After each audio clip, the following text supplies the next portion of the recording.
বিসমিল্লাহির রহমানির রহিম।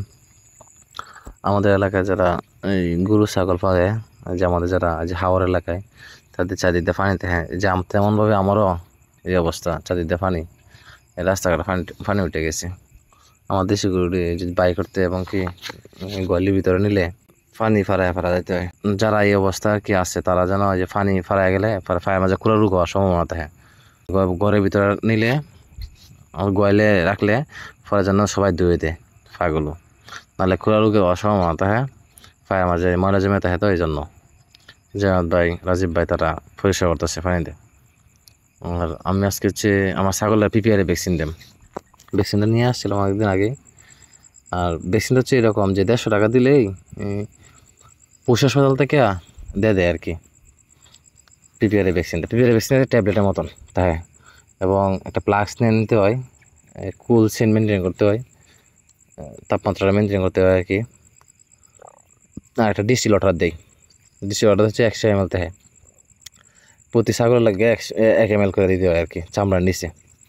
যে আমি আমার যে ভাই আছে, হাত ভাই আছে, ওরা বলছি যে তুই ছাগলগুলো ধর, চামড়ার নিচে ভ্যাকসিনটা করি। এবং কি যারা ভিডিও দেখতেছে তারা যেন খেয়াল করতে পারে যে চামড়ার নিচে কেমনে ডুহাইন লাগবো, ডুহার পরে কি 1 cc করে, 1 মিলি বা 1 cc করে কি দিলে দেবো। বড় ছাগলগুলোকে 1 cc এবং ছোটো ছাগলগুলো হচ্ছে 1/2 cc। এই 4 মাস পর থেকে আর কি মোটামুটি 1/2 cc দেওয়া হয় আর কি। প্রত্যেকটা ছাগলের এই 3-4 মাস বয়স হইলে পিপিআর ভ্যাকসিন দেওয়ান যা। পিপিআর রোগের লক্ষণ হচ্ছে পাতলা পায়খানা হয়, সর্দি হয়, কাশি হয়। আর পিপিআরটা হয় হচ্ছে ঠান্ডা থেকে। আমাদের ঠান্ডা সবাই যেন, আমরা যারা ছাগলের কামার করবাম তারা যেন ঠান্ডাটা এড়ায় যাইতে পারি।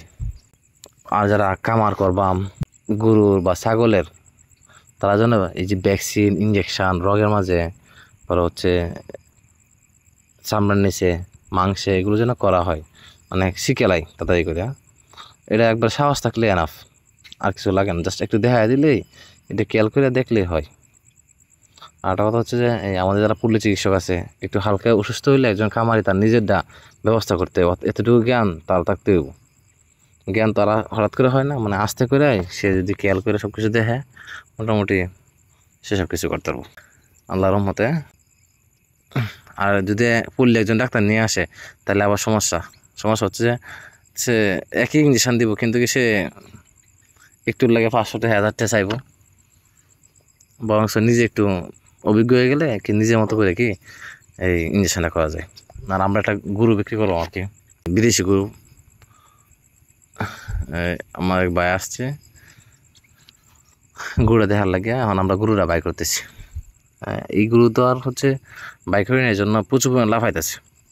আমি ভাই, জজমা, রাজীব ভাই, তারা সবাই একসাথে টাইনা টুইনা নামাইছি, এখন দেখাইতেছি। 8 মাসের প্রেগনেন্ট আর কি। ওই ভাই বলছে 2,55,000 টাকা। আমি বলছি ঠিক আছে, ওকে, তুমি দেখো, দেখে আবার পছন্দ হইলে পরে বলো। গরু টরু দেখে আমরা আস্তে করে এই মাছ মারা যাওয়া শুরু করছি। আমি, মোমেন, সবাই আমরা আজকে মাছ মারলাম, গুড়া মাছ, ছোটো মাছ মারলাম আর কি। আমরা এলাকাটাই গুড়া মাছ আর কি। গুড়া মাছ যে আছে, যে ফ্রেশ মাছ, ছোটো মাছটা মলা, পরে চান্দা, এইগুলো খাইতে পারি আমরা ফ্রেশ। গ্রামে থাকতে গেলে সুবিধা হচ্ছে এই শাক সবজি, মাছ, মাংস, সব ধরনের জিনিস, দেশি মুরগি, হাঁস, এইগুলোকে ফ্রেশ পাওয়া যায়, পোলট্রি খাওয়া লাগে না আমাদের। আমরা যে কোনো সময় মাছ মারতে